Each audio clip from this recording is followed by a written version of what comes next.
добре дошли в моят канал. Днес, приятели, ще ви кажа как да вземете ето този скин. Искате да вземете ето този скин.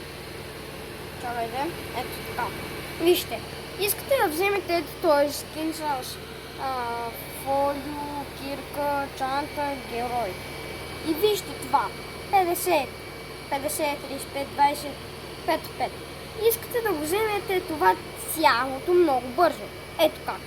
Първо, идваме на ето този мап тук, ето го. И както можете да видите, ето го и мап кода, ето. Това е мап кода, приятели. И сега ще играем на този мап. И между другото го направите на private, за да можете да играете. Понеже съм сложил друг скин, ето този Venom. Просто понеже на някои игри, как ще ви кажа, не е позволял, нали?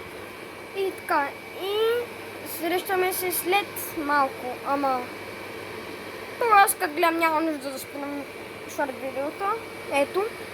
И ще ви покажа мапа, който е XP и какво трябва да се прави.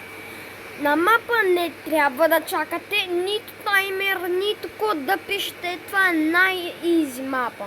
Easy map. Наистина, това е най-лесният мап. И между другото, правете го на private, ако искате, да не ви убива, че аз не съм пробвал този мап, само за XP, много ясно.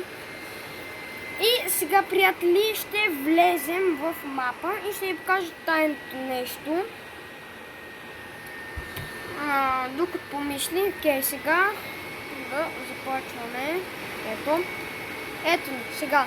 Идвате тук, където пише OG, така, след това, ето, виждате ли, ето така, виждате ето тук едно OG, където пише OG, ето, в мапа, ето, и идвате тук на OG, но обаче хора трябва да сте оценя добро, мисля, че за да стане, и ето, и виждате ли това емоджи, ето, идвате до емоджито, пускате някакъв емод, и ви респалва ето на това място и почва да ви дава XP. След това идвате и натискате този бутон, ето. Натискате бутончето. Натискате и изчаквате да ви се такова ето.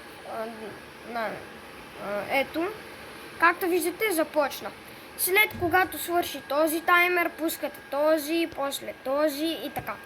А вие през това време трябва да се танцувате и ще ви дава XP. Както виждате, ето го XP-то. Ето. Погледнете XP. Аз когато го пробвах този мап, буквално много XP даде и така стигнах до 17. И това беше от мен. Надявам се това да ви е помогнал и до нови срещи.